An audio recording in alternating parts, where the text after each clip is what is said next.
Good afternoon, everyone, and buenos tardes. Welcome to the National Hispanic Council on Aging's Capitol Hill briefing. My name is Cindy Padilla, and I'm the past chair of the NHCOA Board of Directors. And it is my pleasure to once again welcome you to NHCOA's annual release of our National Status Report relating to the health and well-being of Hispanic older adults in the U.S. Each year, NHCOA takes to the streets to listen to the many voices of Hispanic older adults, their families and caregivers, as well as to healthcare and service providers. We compile data, testimonials, and statistics that present the health status of our older Hispanic adults. Our report also includes recommendations to help guide our state, local, and federal leaders, as well as our policymakers. Our 2022 report focuses on key health disparities impacting Hispanics and Latinos, such as obesity, asthma, and smoking and tobacco control policies. As stated previously, this report is based on available health data, testimonials, and conclusions drawn from extensive research, including virtual focus groups and surveys conducted throughout the United States and Puerto Rico. We are extremely grateful to those who have contributed to this report. We received support from several organizations and countless individuals, all of whom are committed to the well-being of Hispanic older adults, their families, and caregivers. Their assistance was invaluable in collecting the data, formulating our recommendations, and preparing the report. We are especially grateful to our participants in our focus groups. It is their stories, their lives that shape this report. We would also like to recognize our NHCOA staff and team who developed the report. So thank you all very much. I know it's all hands on deck.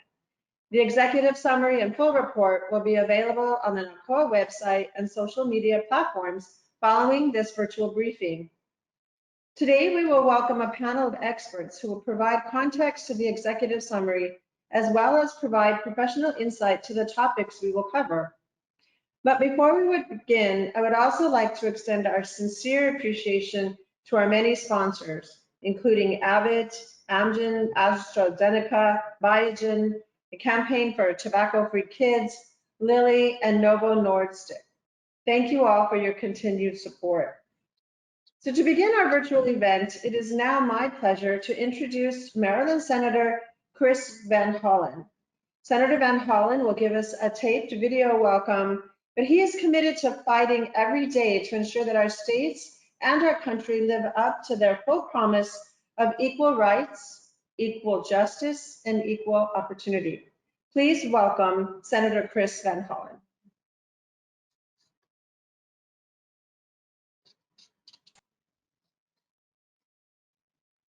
Hi, I'm Chris Van Hollen, and I'm proud to represent Maryland in the United States Senate. And I'm especially pleased to be joining all of you at the National Hispanic Council on Aging for this Capitol Hill briefing. For more than 50 years, the entire NHCOA family has worked tirelessly to improve the lives of Hispanic older adults, their families, and their caregivers. Those efforts are critical in normal times, but your work has taken on even greater urgency during the COVID-19 pandemic. The coronavirus has placed unprecedented strain on America's healthcare systems and exposed deep disparities in who is able to receive quality care and who isn't. As we put the worst of COVID-19 behind us and begin to build back stronger, we need to learn the lessons of this pandemic and confront the inequities in healthcare across our communities. That's why Congress took action this summer to pass the Inflation Reduction Act, which includes transformational provisions that will make our healthcare system more accessible, more affordable, and more equitable for all. First and foremost, this law finally allows Medicare to negotiate lower drug prices with pharmaceutical companies, which is something I've been fighting to do for decades. This law also ensures that when the caps kick in, Medicare Part D recipients will spend no more than $2,000 a year on total out-of-pocket costs, and co-pays of no more than $35 a month for insulin. That's a game changer for the 1 million Americans in my home state of Maryland who are on Medicare right now. And it's a game changer for tens of millions of other Medicare recipients across the country. And current estimates project that Medicare helps cover a portion of healthcare costs for around 5 million Hispanic Americans, and they stand to benefit greatly from this landmark law, along with seniors that belong to other historically underserved communities. In addition, the Inflation Reduction Act extends important improvements we made to the Affordable Care Act as part of the American Rescue Plan, which President Biden signed into law in March of 2021. Those improvements include an expansion in the number of Americans eligible for premium support and covers millions of older Americans who are not yet eligible for Medicare. That enhanced coverage was set to expire at the end of this year, but we extended it for another 3 years as part of the Inflation Reduction Act, and our goal is to make it permanent. The bottom line is this: by passing the Inflation Reduction Act, we're not only lowering the cost of healthcare, we're addressing some of the foundational inequities in our healthcare system, ensuring that more Americans can get covered, tearing down the barriers that force individuals to choose between buying prescription drugs and paying rent, and building healthier communities. These are big improvements, but we know we still have much important work to do. We must do everything in our power to ensure that every single American has access to quality, affordable health care. I'm proud to work alongside the National Hispanic Council on Aging to do just that, and I'm grateful for your continued partnership as we move forward in this push to lower the cost of prescription drugs, reform America's healthcare system, support our seniors and their families, and build a brighter, more equitable future for all. Thank you. Right. Well, we're all very, very excited and very grateful for this work and for the legislation and the work that they continue to do in Congress. But as the senator said, we all know that there is much more work to be done. So our next welcome will come from Dr. Mark Garcia. Dr. Garcia joined the Sociology Department at Syracuse University in the Maxwell School of Citizenship and Public Affairs as a tenure-track professor in the fall of 2021. Dr. Garcia will talk about the key themes policymakers should be thinking about to address health inequities. Welcome, Dr. Garcia, and we know that we have Senator Van Hollen that's going to be ready to listen to your key ideas and your themes. So thank you so much for joining us today. Thank you. Thank you very much for the invitation and also the introduction. Next slide, please. The title of my talk is The End of a Pandemic, Implications for the Health and Well-Being of Older Latinx Adults. Next slide, please. And the 3 things I want to touch on today is the devastating impact of the COVID-19 pandemic on the older Latino population in the United States. I would also like to talk about the diversity within group differences within the Latino population. And finally, I'd like to leave off with suggestions for targeted interventions. Next slide. As we all know, the percent of Latinos age 65 and older is projected to grow exponentially over the next few decades. Next slide. While Latinos are generally young in age structure, that is, the percentage under 17 is large relative to the older population, this dynamic is rapidly changing. Next slide. However, I think it's important in this particular context to recognize also that the distribution of older Latinos in the United States varies tremendously across the country, as you could see, with older Latinos in New York, Florida, New Mexico, areas that we would expect, and other rapidly aging states, Texas, California, and what have you. But there is also these areas that have been referred to new destination areas or non-traditional immigrant areas where the Latino populations are rapidly growing and will soon be aging also. Next slide. Specific to the COVID-19 pandemic and Latino health. Well, to begin with, there cannot be a conversation about Latino health without talking about the Hispanic paradox. That is the Hispanic mortality advantage, whereas Latinos largely with lower SES have a lower risk of mortality vis-a-vis non-Latino white population. However, the pandemic has taken away this advantage, and as you could see from this slide, Latino, Hispanic men and women in the slide nationally are exhibiting large decreases in life expectancy. Next slide.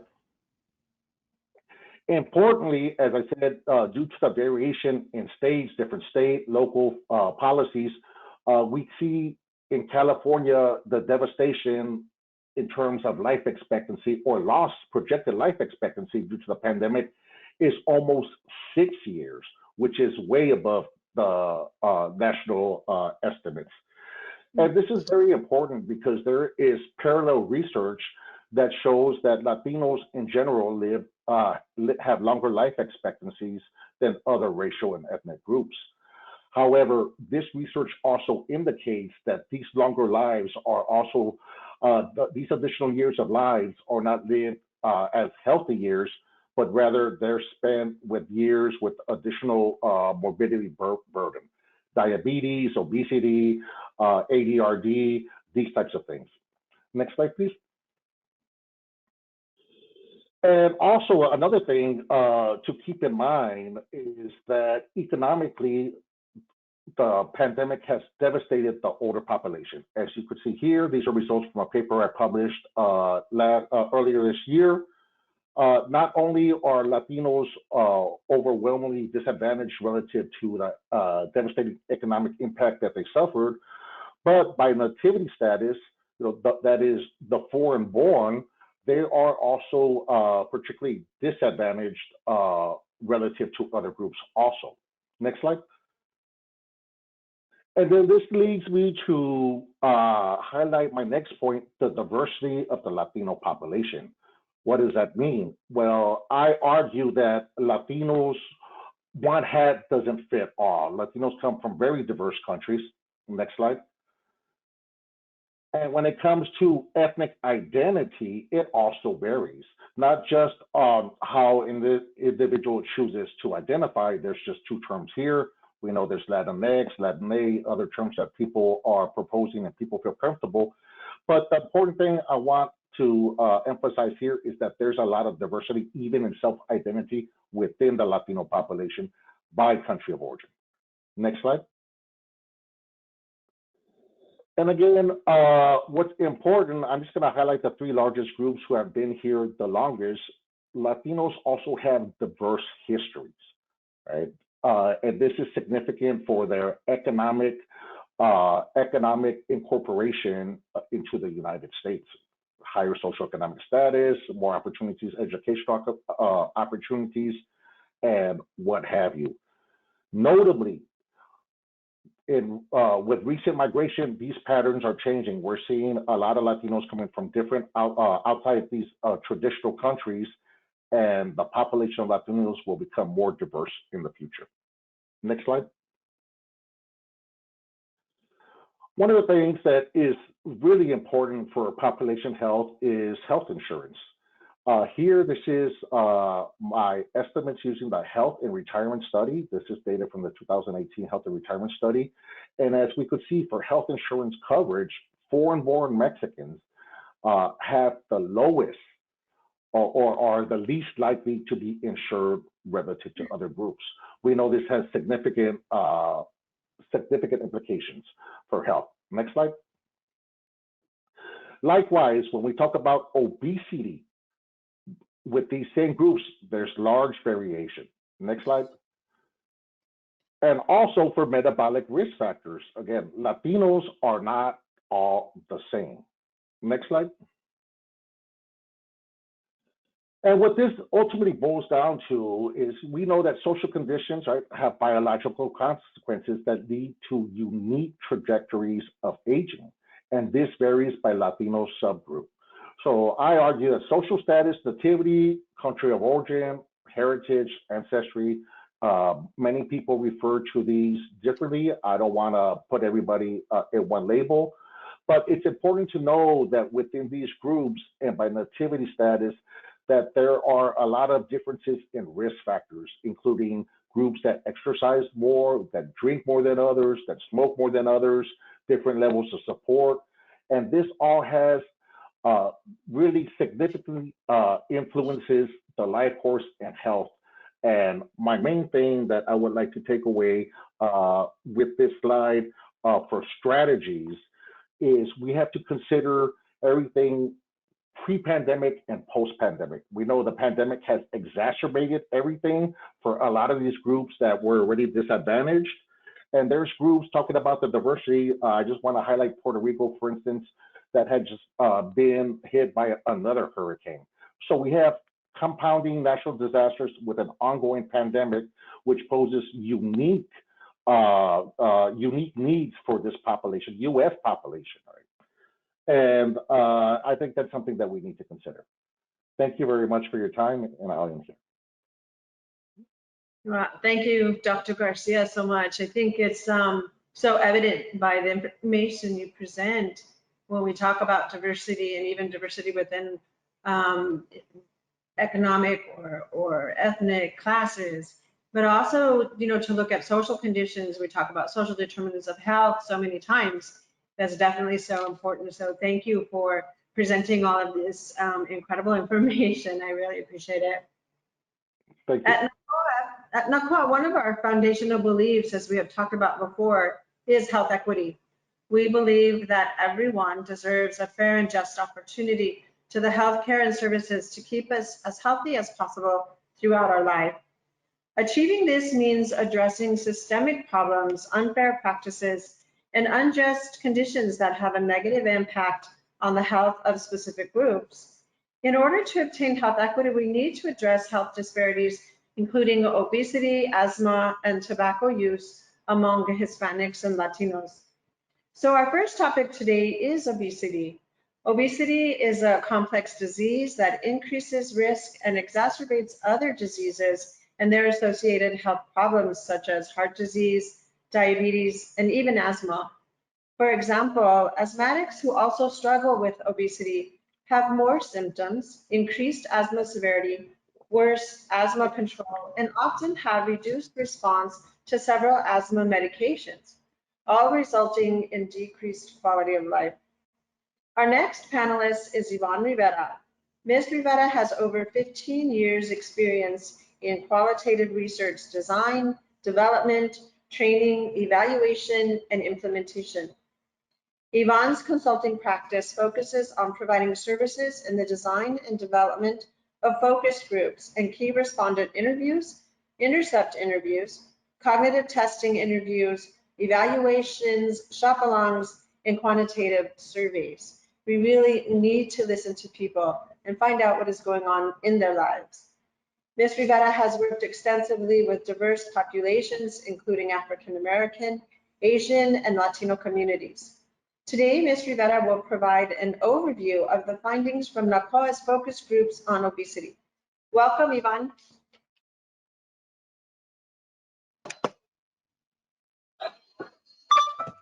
Thank you, Cindy. What a pleasure to be here today. Thank you so much. Well, today we're going to talk about obesity among Hispanic Latinos.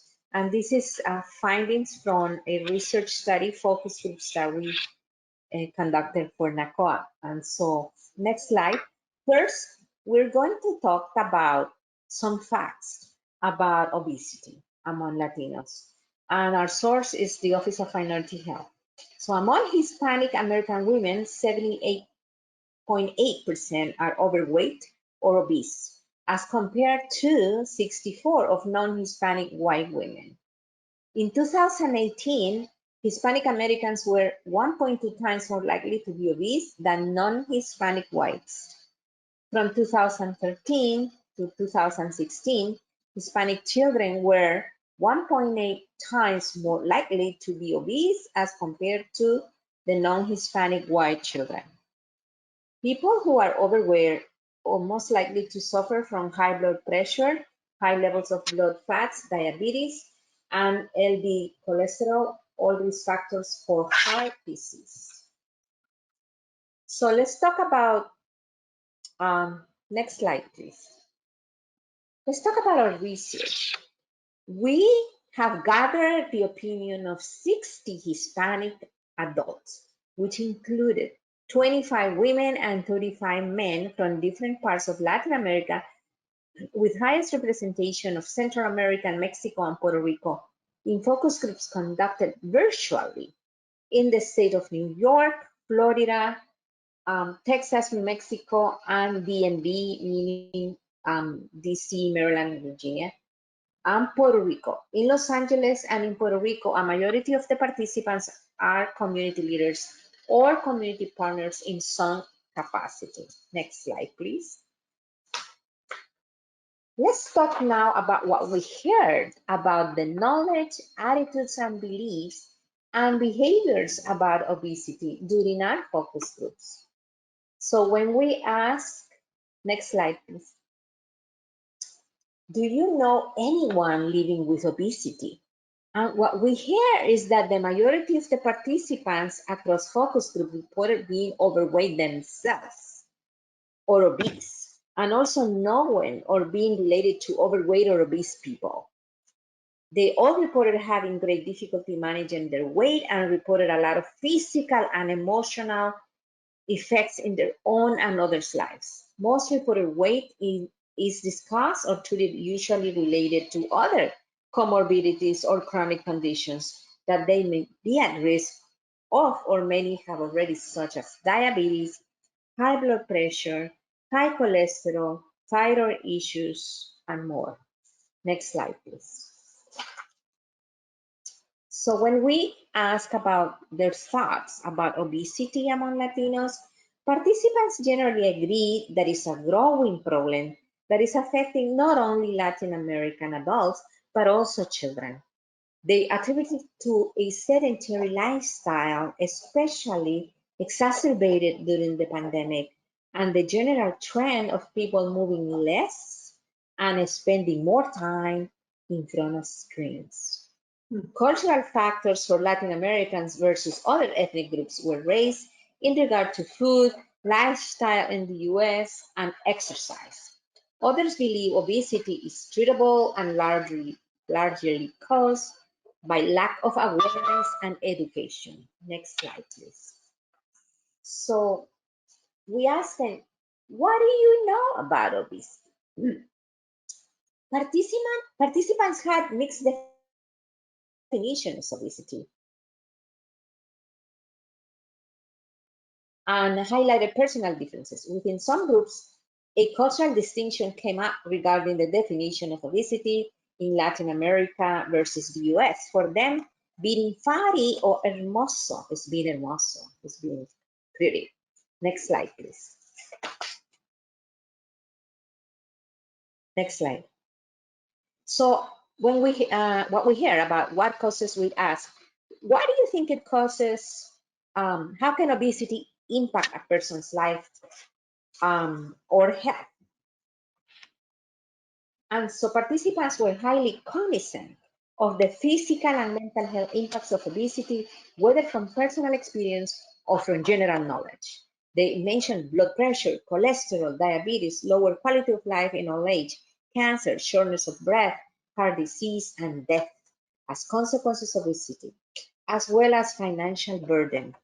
Issues with physical appearance that led to low self-esteem, guilt or shame, and strained relationships.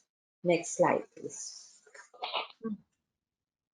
So we asked how easy or hard it is to lose weight. And participants highlighted that it's very difficult to find the motivation and self-discipline to lose weight and maintain the results.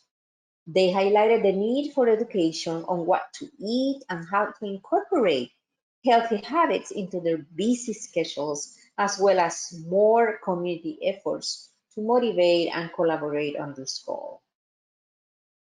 But it's better if, so there's a quote here, education on what to eat on how to incorporate healthy habits into our busy schedules. Most of them stated that they were at least two jobs, so that was challenging. Next slide, please. Let's talk about what we hear about weight control. Next slide. And we asked participants if they have ever dieted and what was the motivation for doing that. And most participants had tried to diet in various ways and at various points in life. Motivation for dieting has generally been as prevention or solution to a health concern, as well as physical appearance. Health concerns included knee and joint pain, high blood pressure and cholesterol, fear of having to rely on medicine permanently, concern for health as they age and or reach menopause, and as precautions when they had a family history of obesity and associated health issues with diabetes and hypertension. Others also mentioned children as motivators, whether it was because of weight gain during pregnancy or because as parents they have less energy and are less able to play with their children when overweight, or because they want to set a good example for them. Next slide, please. Let's talk about what we hear about hindering factors. And the main issue with weight loss for participants was the issue of sustainability. Participants in general reported their relationship with weight as a roller coaster. And the main factors that prevented initial and or continue were genetics, personal and cultural eating habits, lack of disciplines, the pandemic, work, and finances. A number of participants mentioned they come from heavy-set families and that they and their relatives have long struggled with weight. Participants also had trouble trying to break dietary habits like a high sugar or high fat diet, which was also related to a cultural family source of love of food. These factors were much harder. Next slide, please. So we had a discussion about weight management. And next slide. So we asked, what elements of our Latino culture make it easier to stay healthy? For most participants, most of the features of Latino culture that promote healthy habits have almost disappeared because of general societal trends and the pandemic, and because of lifestyle changes related to immigration to the US. Participants mentioned the cultural misconception of healthy weight and the actual ingredients of Hispanic diets as other obstacles. And next slide, please. Then we ask, so what makes it harder to stay healthy within the elements of our Latino cultures? Participants mentioned affinity for community gatherings, more nature-based tradition, a less individualistic culture, as well as outdoor activities and dancing as part of Latin American culture that contribute to healthy habits. I'm sorry, that was easier. What was easier? What was harder is that what heard is more participants. Most of the features of Latino culture that promote healthy habits have almost disappeared because of general societal trends and the pandemic, and because of lifestyle changes related to immigrations to the US, mentioned the cultural misconception of healthy weight and the actual ingredients of Hispanic diets as other obstacles. Next slide, please. So how can community organizations best raise awareness about weight and health? And what we hear from our participants, they suggest small focus groups in communities, especially low-income communities, like what we call charlas, informal talks, to do research and identify the greatest need, and also to do awareness campaigns and distribute booklets, conduct seminars and small group discussions. They also mention massive campaigns like the Cancer Awareness Campaign and providing guidance from professionals on healthy habits. Beyond information, though, participants are asking for high quality foods, constant support, and more tools than just information. In Puerto Rico, the farming and home gardening was brought up as possible community activity or program to incentivize physical activity. Next slide, please. So we asked about CMS pays for behavioral therapy and bariatric surgery to address obesity, but does not cover medication to lose weight. Participants found that there is a lot of coverage and assistance still missing for treatments and medications, and some were even unaware that any obesity treatment was covered. They found it contradictory that CMS should cover some treatments, but not others, or should cover a more serious surgery and not the medicines required to maintain or control weight before or after, or expensive diagnostic tests. This approach is not considered preventive, and therefore it is not successful or in the best interest of patients. Next slide, please. Let's talk about awareness and next steps. Do you know of any treatment to treat obesity? Does it have a cure? When we ask participants, they mentioned the gastric bypass surgery and reducing stomach size as surgical treatments for obesity, although they have not experienced or witnessed lasting positive results, and they believe it requires a personal effort and healthy habits, otherwise the effects are lost. Participants do not trust that there is an external cure, but mention pills that curb appetite as well as teas that help with weight control and cholesterol. Many participants are skeptical of these kinds of solutions and find that ultimately the answer is to eat less and eat better, and place a lot of emphasis on addressing the mental health issues underneath unhealthy relationships. Next slide. Some things that are needed to help people become more aware about obesity and how it affects health.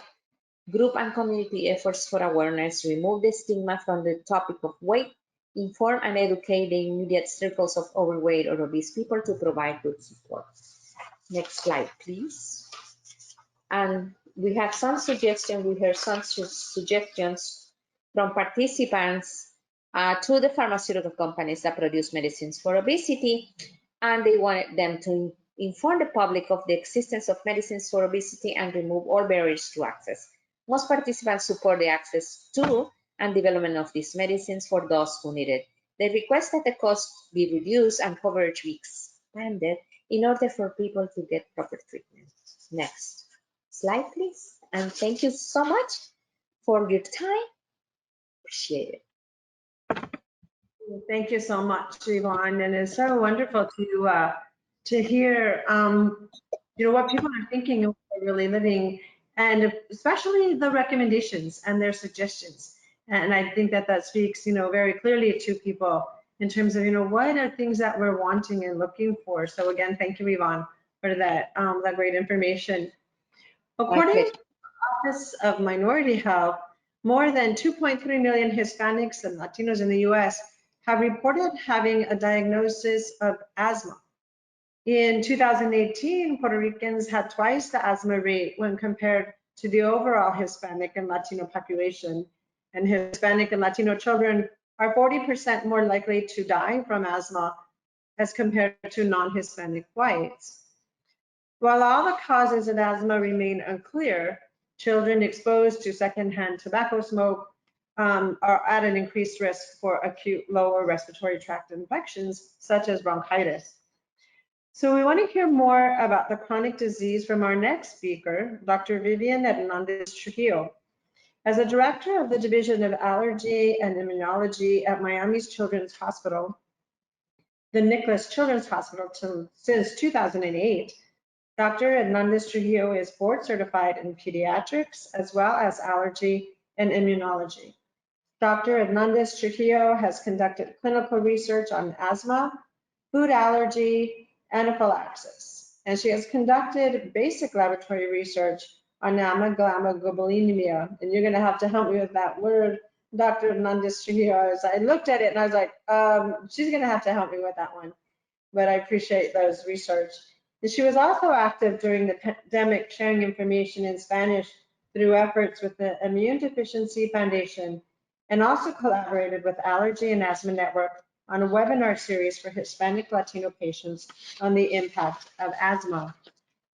Today, Dr. Hernandez Trujillo will provide an overview of asthma and its implications for Hispanics and Latinos. So welcome, Dr. Hernandez Trujillo. Thank you for being with us. It's truly a pleasure to be with you. Can you hear me? Yes, we can. Okay, wonderful. This is a topic that's near and dear to my heart. I was diagnosed with asthma my first year of life, and it's something that I've really had to live with. And now I have 3 children, and one of them also has asthma. So as a parent of a child with asthma, I know what it's like to live with it. Next slide. So today I'm just going to speak briefly about asthma in general and then how asthma affects our communities as Latinos. Asthma is a chronic disease. It leads to inflammation and swelling, and then bronchoconstriction is where you see some of the narrowing of the airways, and here you can see it in this picture. The end result is either cough, shortness of breath, wheezing, or difficulty breathing. But the key message that I, as an asthma and allergy physician, really tried to spread to everyone is that you can live a normal life as long as you have adequate asthma control. And I think that is important, especially in our communities, that we understand having the diagnosis of asthma just means that we need to follow up and get the best possible care for our condition. Next slide. Some of the triggers that lead to having worsening asthma include respiratory infections. From the allergy standpoint, I can tell you every day there's someone that comes in with a dust mite allergy, cockroaches, mold. Sometimes it's the loved cat or dog that may be at home. And then, as you've already mentioned, cigarette smoke, nicotine, also sudden temperature changes. So when you have a very warm day and then there's a very cold day that follows, that can be a trigger. Strong emotions such as laughter or crying if someone gets very bad news can also trigger an asthma attack. And then intense exercise if you have uncontrolled asthma. Next slide.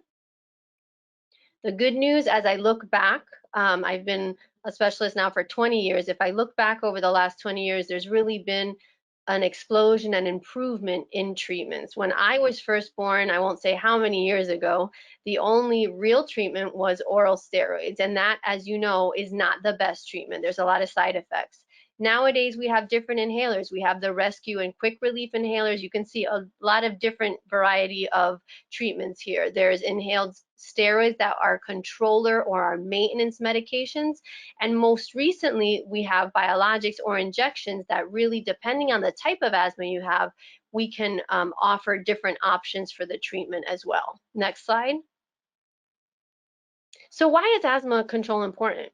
Well, 25 million Americans are diagnosed with asthma, 1 in 10 children, $80 billion in annual cost. To me, the one that hurts, this number hurts the most, is more than 3,000, almost 3,100 and almost 70 deaths per year. That to me is something that hurts because it is preventable. If you are able to receive the proper treatment and management that we all deserve, then that number really should be close to 0. 13.8 million missed school days and 14.2 million missed work days, that's a lot. 3 in 5 will actually limit their physical activity, and that's something that shouldn't happen either, because then we lead to problems that you just heard about, and obesity becomes like a catch-22. The obesity worsens the asthma, and then if you're not active, you can become obese. There's almost 75% misuse and inhalers, and then 1 in 5 patients cannot afford their medication. So this is why it's important to talk about asthma and to address these concerns and disparities. Next slide. If we look in our population as Latinos, as you said, 2.3 million Hispanics have reported asthma. This was in 2018. The prevalence of asthma is 100% higher in Latinos as compared to Caucasians. And in our community amongst adults, 6.4% asthma rates are seen overall. If we look at that 6.4%, 15% are from Puerto Rico and 5% from Mexico as background. Prevalence rates continue to increase, and I'm going to show some slides now to show you that the increasing rates across the board In particular, we see this in underserved areas or in areas that have difficulty accessing proper medical resources. Here you can see the prevalence 2016 to 2018. I'm just going to bring your attention here. So Hispanics, it was somewhere close to 7%, and there you can see the Puerto Rican background close to 15%, Mexican close to 6%, and then other Hispanics above 6% as well. Next slide. You're going to see now from 2019 to 2020, the line is not flat and it's not going down, right? It's actually going up somewhat, and that's what this shows. If we focus on Hispanic or Latino, and from 2019 to 2020, it was going up. Mexicans as well. In every group, these numbers unfortunately continue to increase. Next slide.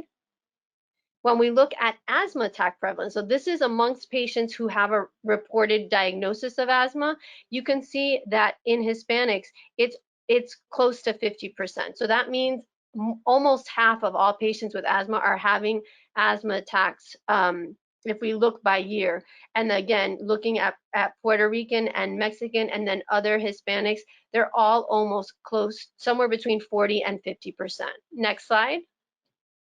Here it's looking at ER visits and urgent care visits. And again, looking at Hispanics as a group, it's greater than it's somewhere between 15 and 20%. So almost 1 out of every 5 patients who are of Hispanic origin with asthma need to utilize either the emergency room or urgent care for their treatment. Next slide. Here, this is looking a little bit differently. So this is particularly in adults. So almost a little over 60% of adults with current asthma had uncontrolled asthma. And here you can see that Hispanics, we have 70.1% as compared to non-Hispanic white adults, 58%. So those are very high numbers. And this is why it's important to our communities. Here to the left, you can see this is from the CDC. There's prevalence listed by state, and the prevalence is going to obviously vary by state, but this is just good information to put into context the severity of asthma that we see in our country. Next slide. Looking at health indicators, so Hispanic adults rank the worst across all racial and ethnic groups for access to care during the 20-year period that this paper reported on in 2020. And despite experiencing lower chronic disease burden than even Black adults, Hispanic men and women of all ages reported the worst perceptions in their general health out of all the 3 groups. Higher mental health challenges do contribute to this. Suboptimal insurance coverage, physical inactivity, as we just discussed, and then other factors, including trying to self-manage a chronic disease, are likely involved here. Next slide. What are some of the other things that contribute to our healthcare disparities in our communities? Different studies have looked at this. Latinos who preferred to communicate in Spanish receive fewer asthma diagnoses in community health centers in the US compared to the Latino patients who preferred to communicate in English. So there we know and we recognize that being able to communicate with someone in your own language and being understood is important. Latinos also received a diagnosis of asthma less frequently the first day they were presented with the symptoms as compared to white non-Latino patients. And really the path to achieving health equity is really keeping in mind that all the factors that you see on this slide, so our health is affected by discrimination, minority stressors, housing, educational opportunities, quality, affordable health care, which is very important, neighborhood conditions, food security and access to healthy foods, stable income, job security, and then environmental quality. Next slide.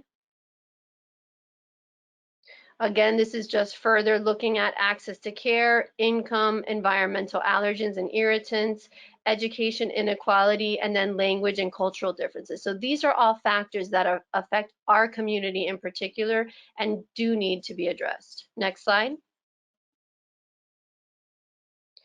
As far as mortality, and you heard some of these numbers earlier, but mortality from asthma is higher amongst Latinos, especially from origin in Puerto Rico. And the death rates from asthma in Puerto Rican patients is 75% to 200% higher than in Caucasians.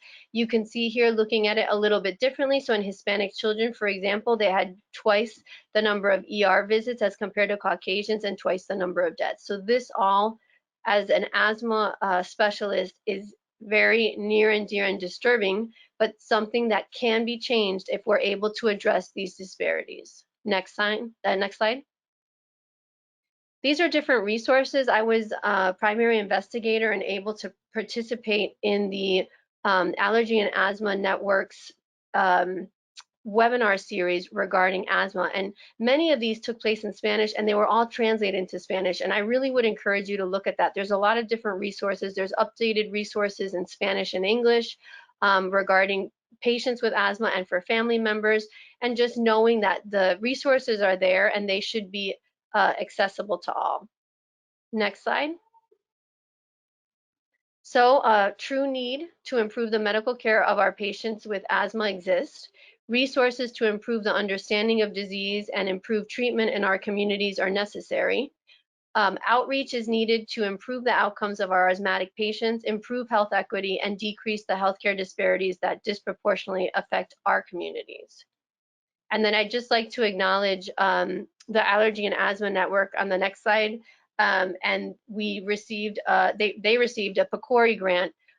It was a Eugene Washington Engagement Award, engaging Hispanic asthma patients. And honestly, it was an honor to be part of it, and we learned a lot. So I think, you know, this just reminds us that we are at the tip of the iceberg, but certainly things will get better as we better understand where our you know, focus is needed.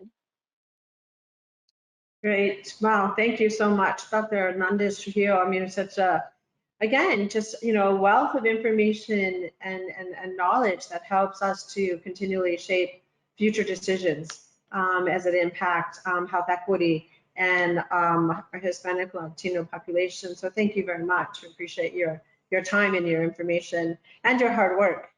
Thank you so much. Thank you. We're hearing today just how certain illnesses like obesity and asthma impact our Hispanic Latino population, and how these illnesses also exacerbate other chronic illnesses, making our health outcomes worse. Hispanic Latino Americans currently make up more than 19% of the US population, making us the second largest population group. The US Census Bureau projects that by 2060, that percentage will be more than 27%. As the population becomes more diverse, it becomes increasingly important to address disparities in healthcare and health outcomes. And it's important that we become more aware of just how certain diseases impact our overall health. So to understand Hispanic Latino knowledge, attitudes, beliefs, and behaviors regarding asthma, NHCOA held a series of virtual focus groups and conducted a national survey. Our next speaker, Ms. Christine Perez, will share with us the findings of these focus groups and the survey.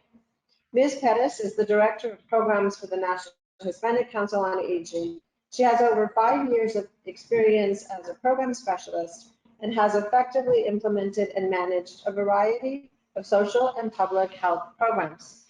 She's directed many programs at building partnerships, fundraising, and strengthening our relationships and our support from government, nonprofits, and corporations. Ms. Perez is passionate about reducing health disparities and increasing Hispanic participation in community health research. Welcome, Christine. Thank you for being here and organizing. Like you wear many hats with NHCOA, so thank you so much for being here. Thank you, Cindy. And good afternoon, everyone. So to understand Latinos' knowledge, attitudes, beliefs, and behaviors regarding asthma, we held a series of 10 virtual focus groups. If we can go to the next slide, and the next one, the next one. And in each of them, we had up to 10 participants. So those virtual focus groups were held in New York, Texas, Washington, D.C., Maryland, and Virginia, also known as the DMV area, and Puerto Rico. And so in the next slide, one of the first questions that we asked to the participants was about how they define asthma or knew about it. So they describe asthma as a respiratory ailment that affects a person's ability to breathe and in their daily life and when doing physical activities. So they mentioned that the probable cause of the asthma was because of genetic and environmental factors. Also, the triggers that cause their asthma, they mentioned some of it, like the dust, the weather changes, minor colds, allergies, and even stress. And they link asthma to other comorbidities, just like obesity, mental health issues, sleeping disorders that could cause and even worsen that condition. So in the next slide, very briefly, I want to share a quote from a Texas participant that they mentioned asthma as a respiratory issue. There is no cure, but it can be controlled. So in the next slide, another question that we asked was about participants' personal and family histories with asthma. And most of them indicated that they are either currently or previously dealing with asthma themselves or know a close very family member that had asthma. And the cases of asthma among participants range from mild to chronic, and most of them were using asthma medications and even home remedies for their treatment. And most participants were diagnosed with asthma during their childhood.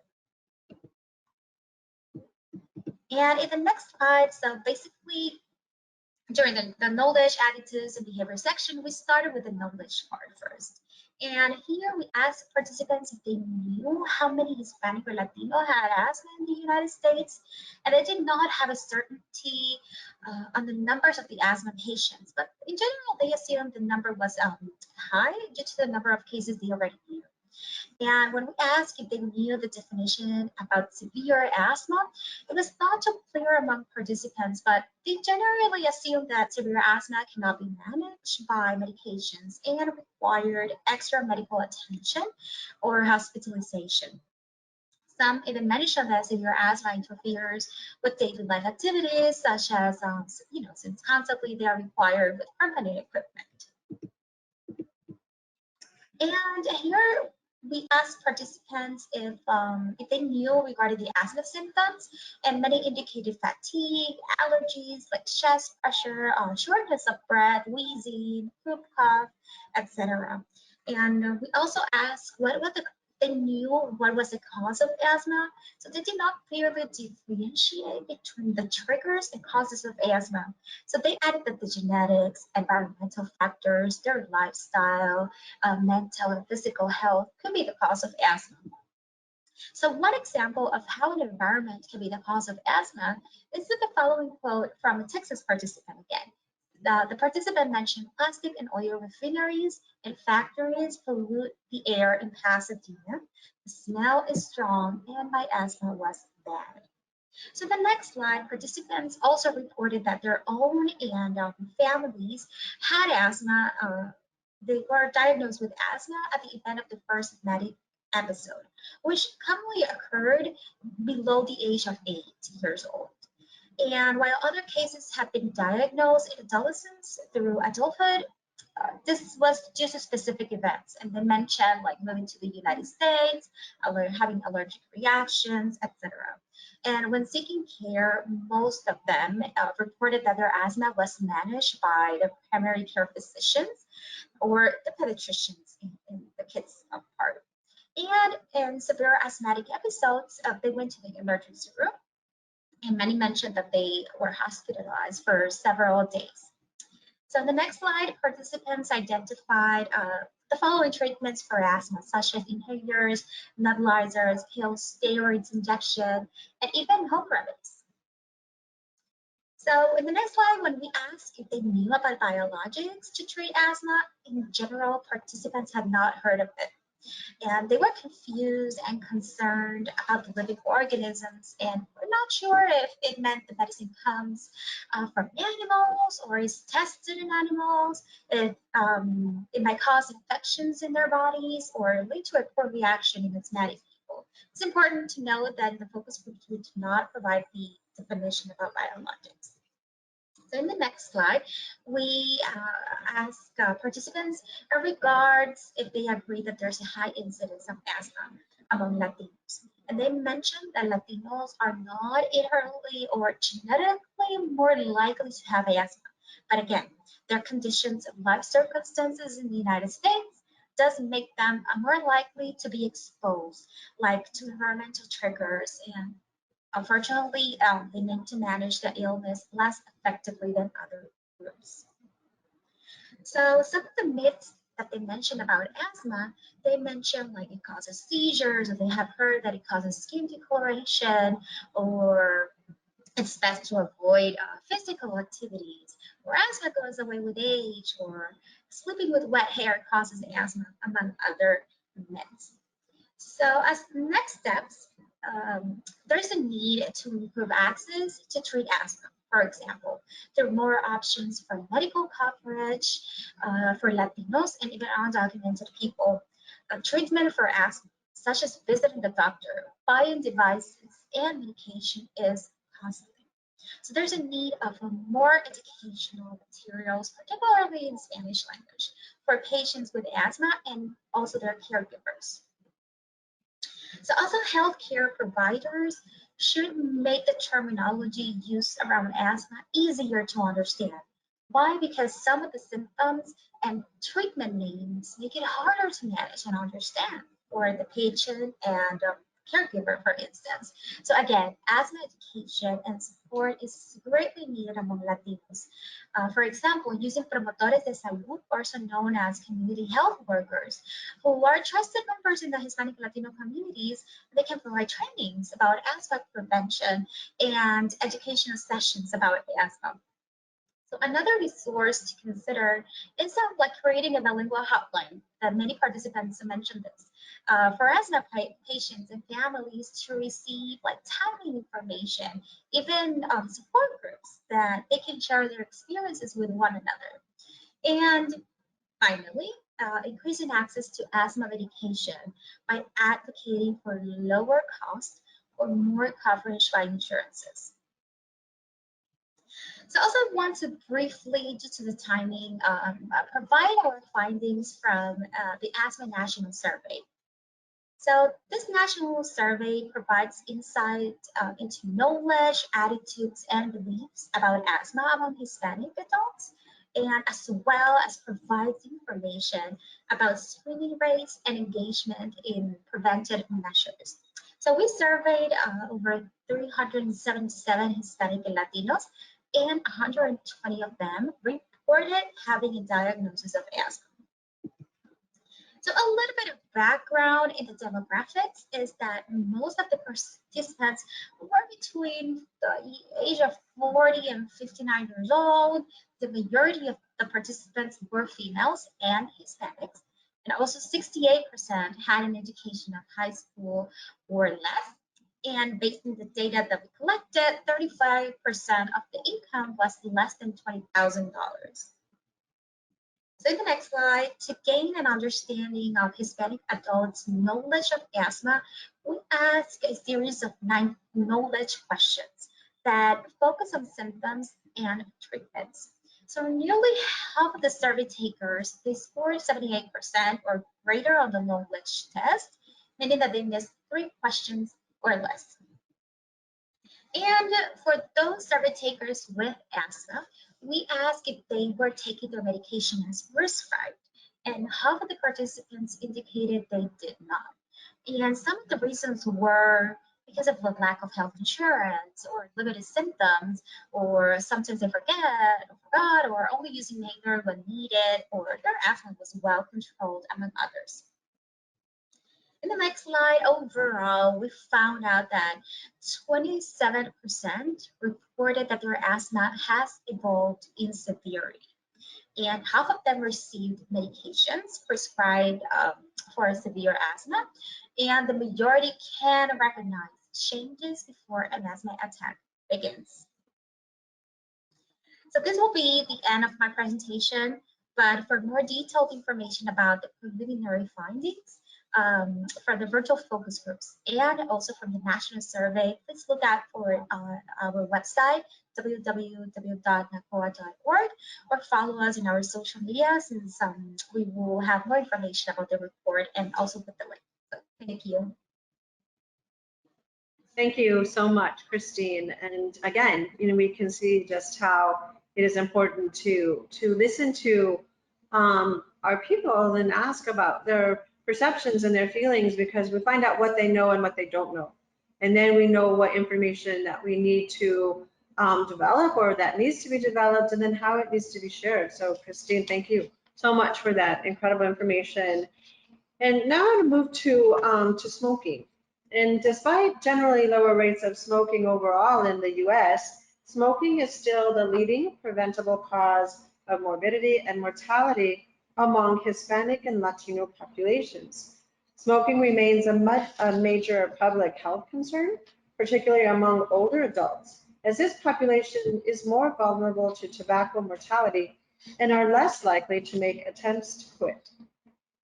And like obesity and asthma, smoking can exacerbate other health conditions.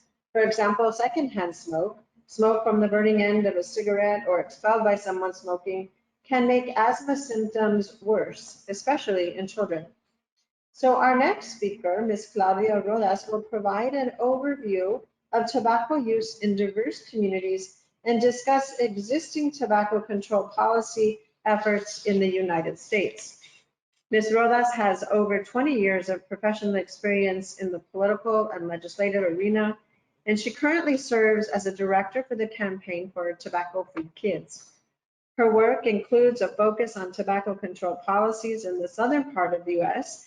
She has lobbied the Texas state legislature and advocated in several southern states to pass strong tobacco control laws, such as smoke-free policies, raising the tobacco tax, advocating for state program funding, raising the sale age of tobacco products to 21, and restricting the sale of flavored tobacco products.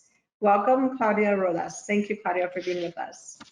Yes, thank you so much for this opportunity to be here with all of you today. The Campaign for Tobacco-Free Kids is the leading advocacy organization working to reduce tobacco use in the nation and across the world. Our vision is simple. It's a future free of death and disease caused by tobacco. Next slide, please. The Campaign for Tobacco-Free Kids catalogs both national and state-specific toll of tobacco information. And this data can be found at our website, found on the bottom corner of this slide, well, actually all of these slides. The US has seen over 480 deaths per year due to tobacco use. I'm sorry, 480,000 deaths per year due to tobacco use. And over 235 kids under the age of 18 become new regular daily smokers each day. Sadly, 5.6 million kids under the age of 18 alive today will ultimately die from smoking unless smoking rates decline over time. In addition to the large public health toll, tobacco use also exacts a huge financial toll, costing the U.S. an outstanding $226 billion with a B in healthcare expenditures annually. Next slide. The United States has made enormous progress in reducing tobacco use.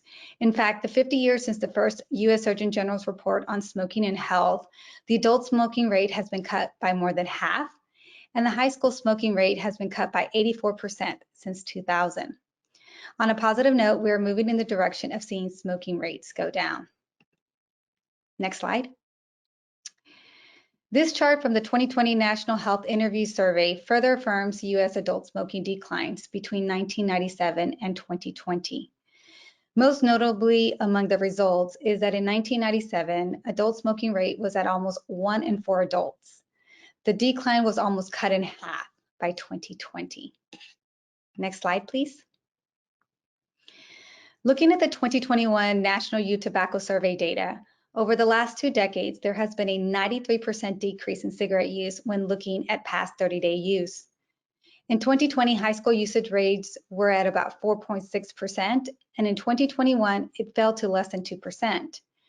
We are eager to see next year's data, as CDC stated that 2021 data is not comparable to previous years due to methodology change. Next slide, please. The risk of death from cancer has decreased continuously since 1991, resulting in an overall drop of 32% and approximately 3.5 million cancer deaths averted as of 2019. This success is largely because of reductions in smoking that has resulted in downstream declines in lung and other smoking-related cancers. 60% of the decrease in cancer deaths among men and 40% of the decrease among women were due to declines in tobacco-related cancers, according to the CDC study published in 2016.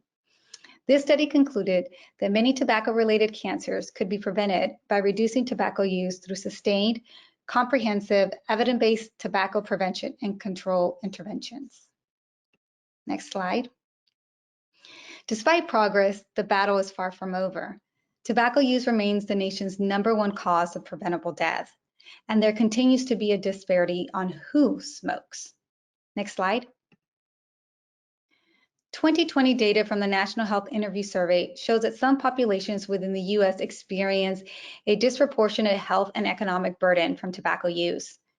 If we were to continue to make progress in reducing tobacco use and its terrible toll, it is essential that we identify and reach those populations most impacted by tobacco with policies and programs designed to reduce tobacco use. Next slide. In 2020, the National Health Interview Survey marked socio-demographic differences in smoking prevalence among U.S. adults were observed, as well as differences between adults of different races and ethnicities by urban-rural designations. The survey concluded that continued monitoring of tobacco product use and tailored strategies and policies that reduce the effects of inequitable conditions such as poverty levels, housing, and access to healthcare could further aid in reducing disparities in tobacco use and called for a look at equitable implementation of comprehensive commercial tobacco control interventions. Next slide. Research has found that smoking behaviors vary widely across Hispanic subpopulations. So it's important to look at differences that are masked when survey groups of Hispanics are grouped as a single population. Two notable data points of this slide. One, smoking rates are significantly higher for US-born Hispanics than for foreign-born Hispanics. And two, smoking rates are also higher among Hispanics of lower socioeconomic status. Next slide. The most recent National Youth Tobacco Survey found that e-cigarettes were the most commonly used tobacco products among middle and high school students. Flavors in tobacco products play a major role in youth use of electronic cigarettes because they mask the taste of tobacco and make it easier for new users to initiate use. In addition, many youth perceive flavored tobacco products to be less harmful. For Latinos, nearly 1 in 10 high school students are using a tobacco product, with electronic cigarettes being the most commonly used tobacco product. This rate is lower compared to their white and black counterparts. Next slide. Despite having lower prevalence rates compared to whites and black counterparts, more than 43,000 Latino Americans are diagnosed with tobacco-related cancer each year, and more than 18,000 are dying each year from tobacco-related cancer. While African Americans suffer the greatest burden of tobacco-related mortality of any racial or ethnic group in the United States, Latinos are still being affected greatly. Next slide. Decades later, the tobacco industry continues their attempt to infiltrate communities by compensating Hispanic or Latino merchants for displaying advertisements in predominantly Hispanic or Latino neighborhoods. Studies show that youth and young adults who are exposed to tobacco advertising often find the ads to be appealing. Tobacco companies purposely make smoking appear cool, which can increase adolescents' desire to smoke. Next slide. Tobacco products are advertised and promoted disproportionately to racial and ethnic minority communities. And the tobacco industry specifically targets the Latino community with products using Spanish words in the name. They contribute to Latino education funds and scholarships and are present at Latino cultural events and celebrations. Next slide. There are several opportunities for action targeting the regulation of flavored tobacco products, which is driving tobacco use in vulnerable populations. One of those opportunities to take action focuses on the FDA, since they have the authority to regulate the sale and marketing of tobacco. Earlier this year, the FDA announced proposed rules to prohibit menthol cigarettes and all flavored cigars. This is a historic and long overdue action to protect our nation's kids, advance health equity, and save lives, especially among Latinos and other populations that have been targeted by the tobacco industry and suffered enormous harm from predatory marketing of these products. While this process will take years to go through, if it is successful, menthol cigarettes and all flavored cigars would come off the market. It would have a huge impact on prevalence rates. Next slide. In 2009, FDA banned flavored cigarettes except for menthol cigarettes, which is why the recent FDA proposed rule on menthol cigarettes is so important. For over a decade, the tobacco industry has been allowed to continue to target our most vulnerable populations with pushing flavored tobacco products. This would be a historic action, but it would take all of us working together to ensure that the FDA does the right thing to finally ban menthol cigarettes and flavored cigars. Next slide, please. The implication of removing menthol cigarettes would have a great impact, as we know that menthol cigarettes usage has high smoking initiation rates among youth and young adults, crossing all racial groups, has greater addiction level, and decreased success in quitting smoking. Next slide, please. There is broad and diverse support for prohibiting menthol cigarettes, and this has been conveyed in various ways to Congress and the public over the past few years. Next slide, please. The Quit Because of COVID-19 Act was introduced both in the House and the Senate. COVID showed us that if lung health was ever important, it is now, and showed the importance of elevating the importance of good lung health. Studies also showed that those who smoke and get COVID were at higher risk of more severe complications.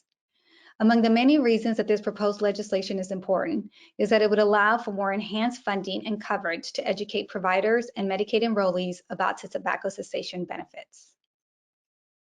Next slide, please.